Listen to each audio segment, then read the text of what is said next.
Oh my gosh, guys, we are already in July. What a quick year this has been so far. So of course, since we have passed the middle of 2026, it's time to do my middle of the year list. Yes, I've done this last year, now I'm going to bring it up again, and it's starting to rise up. A lot of people are doing their middle of the year list so far, so of course, I'm going to do my own, talking about my best and worst movies of 2026 so far. Now, there's a couple things before going into this. First of all, this is not the official top 10 best movies of the year so far. These movies could be changed, you know, throughout my end of the year list. These are just movies that I personally enjoyed so far.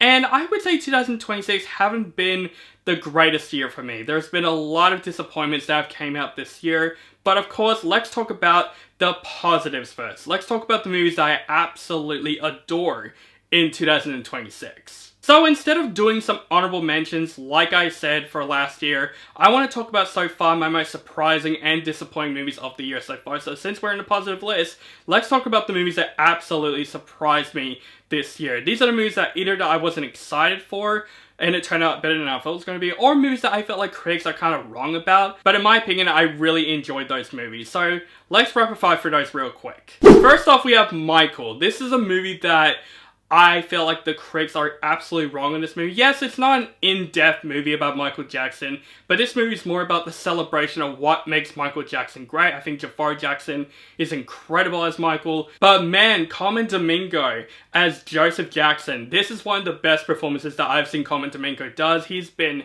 literally all around, but this is definitely one of his better performances. I think he is fantastic in the movie, so I really enjoyed Michael. Next up, The Devil Wears Prada 2. This is a movie that I was not expecting to be great at all because I wasn't a huge fan of the first movie. I thought the first movie was good, but I felt like this is one of the sequels I'm like, okay, this is going to the legacy comedy sequel era. But no, this movie actually stands on its own. I think it's a great continuation of the first movie, and I thought the cast does a really good job in the film. Next up, Goat. Now, this is one of those movies that at first I enjoyed the movie, but I didn't love it as much. But the second time I seen Goat, I really enjoyed Goat. I think this is a really good year for animated movies so far, and Goat is definitely one of the standouts. And I would say out of all the anime films that came out this year, Goat definitely has one of the best animation styles that I have seen this year, so what another win for Sony Pictures Animation. Now, this is definitely a movie that I was not expecting it to be good, but it surprised everyone, The Sheep Detectives. A movie about talking sheep solving a murder mystery. And it's from the director of the first Minions movie. I'm like, this is a recipe for disaster, but no. Sheep Detectives, really big surprise that came out that year, and I really had a lot of fun with this movie, and it tackles on the movie about talking sheep with murder mystery very maturely, and I really enjoyed what that movie brings us. And the last movie, this is the movie that surprised me the most so far this year. This is a movie that I was definitely not excited for, but I had a fun time with this movie, and that is Minions and Monsters. I was not expecting this movie to be good because I'm not the biggest Minions fan, but this movie made me love the Minions, and the exploration of 1920s Hollywood made the jokes make a lot of sense throughout the movie, and it actually made me root for the Minions to succeed what there are. So, absolute Minions and Monsters, definitely a fun time. So we got the surprising movies out of the way, now let's get into it. Let's get into my top 10 best movies of the year so far this year, and of course, let's start off this list with number 10.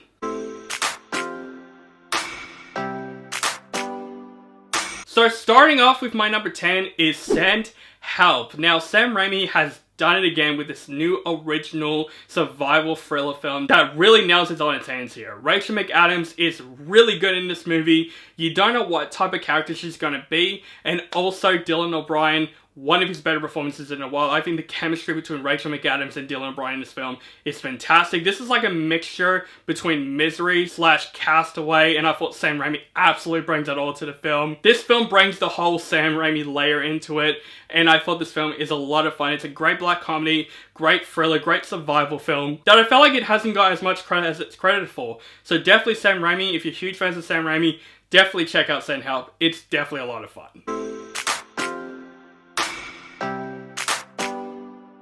Now this is a year for director debuts to really spot on display, and this is absolutely one of the youngest director debuts that I've ever seen, and that is Backrooms. Ken Parsons, what a director debut that he's done. Turning this iconic 2018 serial bring it to life with this really unique and original horror film that got me so invested from start to finish. Chiwetel Ejiofor was good. The actress who played the therapist in the film, I can't pronounce her name right now, she is great in this film. The whole mystery surrounding the backgrounds got me very intrigued from start to finish, and this movie absolutely has one of the best production designs that I've absolutely saw this entire year. This movie kept me very invested throughout what is going to happen from start to finish, and the results that happen, in my opinion, I thought it resulted very freaking well in this movie. And it's one of those movies that definitely gets you thinking after you watch it. And if it gets me thinking, it needs to be in my top 10 best list somewhere. So Ken Parsons, cannot wait to see what you can do next.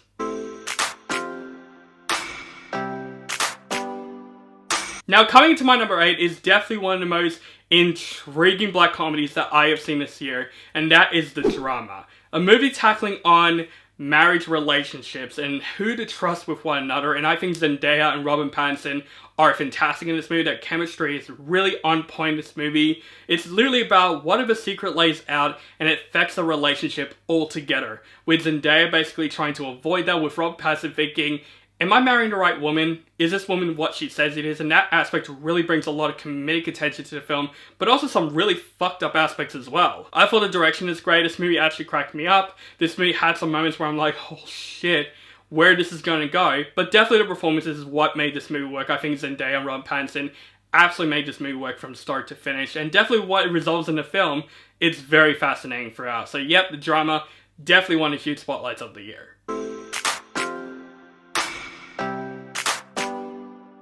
Now, this movie is definitely one of the funniest movies that I've seen this year so far, and that is The Invite. Olivia Wilde has done another comedy classic right here. I really enjoyed Booksmart. I didn't enjoy Don't Worry Darling. I think Olivia Wilde should stick with doing comedies, because The Invite is definitely so far one of the best theater experiences that I had this year. It was in a packed theater, everyone was laughing, they were enjoying themselves throughout the film, and I think this movie really cracks me up from start to finish. Olivia Wilde, Seth Rogen, Edward Norton, Penelope Cruz have an excellent chemistry with one another, bringing so many awkward situations that really made me laugh throughout it. It's basically like The Breakfast Club meets Meet the Parents when it comes to awkward humor, and this movie really affects that really well, while also having some great heart and some emotional moments as well. Olivia Wilde does a great job of balancing those aspects really freaking well in the film. So yeah, The Invite, if you want to have a good laugh and also a bit of a cry, definitely check out The Invite. It's definitely worth it.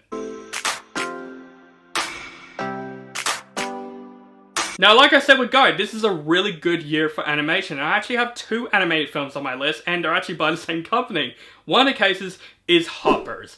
This is another fun, original Pixar film that tackles on nature and also friendship. Mabelle's a very likable character in this film, and you really root for her to basically save the rainforest in the film. Her chemistry with King George is really good in this film. This entire Avatar plot in the film could have been something like, yeah, it goes the ways we expected, but no, this movie actually tackles on a very original concept here, while bringing some things that we've seen many times before. Pixar definitely knows how to make original films very unique and also fun for the whole family with some messages throughout, and I think Hoppers does a really good job with that. It is not as good as my favorite anime film of the year, though that's going to be very high on my list, but Hoppers is still a very charming, cute, funny film with some fantastic animation, and definitely another win for Pixar right here.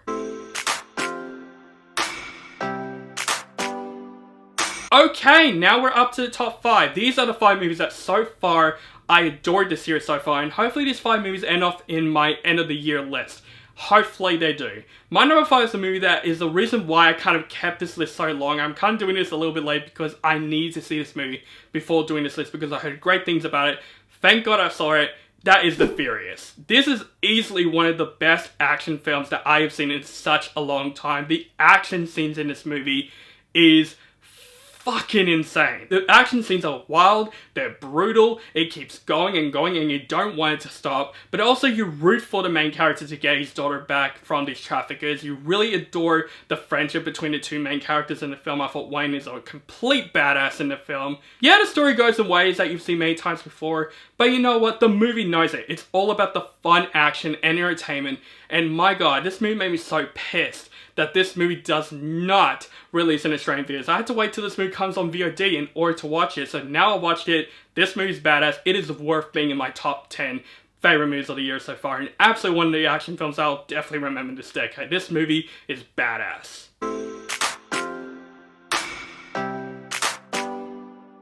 Now, this is definitely one of the biggest surprises of the year. I was either going to put this in my surprising or my best, but this movie's worth for being high on my best movies of the year so far, and that is 28 Years Later, The Bone Temple. I was not expecting this movie to be all that great because I like 28 Years Later, but since Danny Boyle's not directing it, I was worried where this is going to go, especially after the ending of the film. Like, hopefully this doesn't ruin it. Thank God this movie actually improved on 28 Years Later. This movie is much more of a movie about the society of this apocalypse, of how fucked up this society is. Jack O'Connell in this film is absolutely menacing in this film, but man, Ralph Fiennes, this is easily one of the best performances that I've ever seen him since Voldemort in Deathly Hallows Part 2. A movie that's showing how societies react to the zombie apocalypse. They can be crazy, they can be murderous, but also they can have a bit of hope right here, and that's what 28 Years Later, The Bone Temple absolutely present us. And after this movie, I cannot wait to see the third movie that's going to come out. Hopefully that is going to happen, please, because after the ending, we just need one. I want to see the story world continue. So yeah, 28 Years Later, The Bone Temple. This movie is definitely a movie that really shocked me when I walked out, so it needs to be in my best movies of the year so far.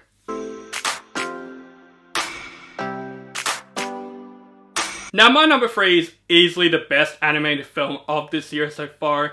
I am so thankful this movie is good. Toy Story 5. I have grown up with the Toy Story franchise. I love the first 3 Toy Story movies. They're in a special place in my heart. But you know what? After 3, ever since I did the 4th one, I wasn't excited for it, but it really surprised me. It did the same thing for Toy Story 5. Actually, I think it improves on Toy Story 4 in every step of the way. The story with toys versus technology, they examine that very maturely in this film, with Jessie being the main character of this film brings so much freshness throughout the film, and I think Jessie is fantastic in this film. Joan Cusack is one of the best voice actings that I have seen in a while. With Tom Hanks and Tim Allen's William Buzz, they're still great as side characters in this film. The whole adventure of just trying to find Bonnie a new friend, but with technology taking over, it handles that story very maturely, and this movie made me smile throughout. I swear, my face was hurting from smiling this much, and also being in tears, and I feel like that's what Pixar and the Toy Story movies are all about. So yep, I'm accepting Toy Story as a franchise. If they make 6 and 7, I'm really curious where it's going to go. Thanks to Toy Story 5 right here. Now, I know this movie can be in everyone's number 1, but there is one movie that I liked a little tinsy more than this movie, but this movie is still a masterpiece in every step of the way, and that is Project Hail Mary. I swear, Phil Lord and Christopher Miller need to direct more movies like this, because man, they know how to make a blockbuster right. This is easily one of the best performances by Ryan Gosling. He is incredible in this movie. But what really works in this film, what made this film in my number 2, is his chemistry with Rocky in this film. A movie about a guy with an alien monster. Their chemistry in this movie is what made this movie work. Every single scene they are in together, I have a huge smile to my face. It made me laugh, it made me cry. You root for this adventure with Ryan Gosling trying to save the Earth. Like a lot of people said, this is literally like a live-action Pixar film. And I think, to me, this is one of the best Pixar movies that's not really a Pixar film. This film has so much lightheartedness, so much great humor, has some great emotional moments, the CGI especially, the visual effects. This is some of the best that I have seen this year so far, absolutely. The look of space looks breathtaking. Seriously, this is definitely one of the better space movies in a while, and probably one of the better science fiction films that I've seen in a while. Project Hail Mary kept a huge smile on my face, but there is one movie, my number 1, that kept a bigger huge smile on my face, so let's get to it.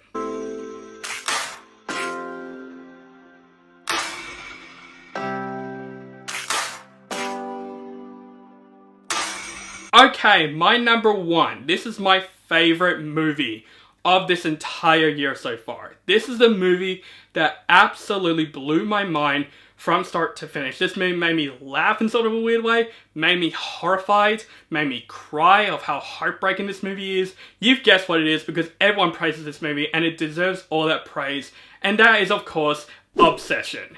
This movie blew my mind so far this year. This is one of the better horror films that I have seen in such a long time. One of the better directorial debuts that I've seen in a long time. Cory Barker, seriously, you deserve all the praise that you get because you made a masterpiece right here. And also, Michael Johnston is fantastic as Bear. And yes, I'm one of those people that do think he is the villain because what he does in the film, it does have some villainistics in him. But man, Indy Navarrete, this is easily why this is my number 1. It's her alone as Nikki in this film. When she is possessed with this wish, She is creepy, she is terrifying, she's intense, but when she switches to the real Nikki, you can see some heartbreaking moments with that, and her performance with switching those two aspects really made this movie my number one for me. This is one of the best performances that I have seen this year so far. If I did my end of the year list, this movie will definitely still be in my top 5 somewhere. I know probably The Odyssey might beat this movie, possibly Doomsday or Doom Part 3, or some other movies, but definitely Obsession is going to be a movie that I will still remember this year so far, because man, I watched this movie 3 times and it never gets old, and it's a movie that I'll absolutely get on physical media right away. What's embarrassing is that I ordered myself a One Wish Willow and it's still not here yet. I was going to use it in this video. I feel like it would have been cool. But yes, Obsession, it has all the praise that it deserves, and that is the reason why that's my number one. This movie is definitely horrifying, it is heartbreaking, it is original, it's something different that we haven't seen before. So Cory Barker, cannot wait to see your future, because Obsession is definitely so far the masterpiece of 2026. So guys, that is my top 10 best movies of the year so far. Look forward to my top 10 worst movies of the year so far. That one's going to be a fun list. Let me know in the comments below, what are your top 10 best movies of the year so far? Let me know, please, in the comments below. Make sure you guys follow me on social media links down below. Keep contact with me, and make sure you guys subscribe to my channel now for my latest movie reviews and other movie related content. Thank you guys so much for watching, and have a nice day.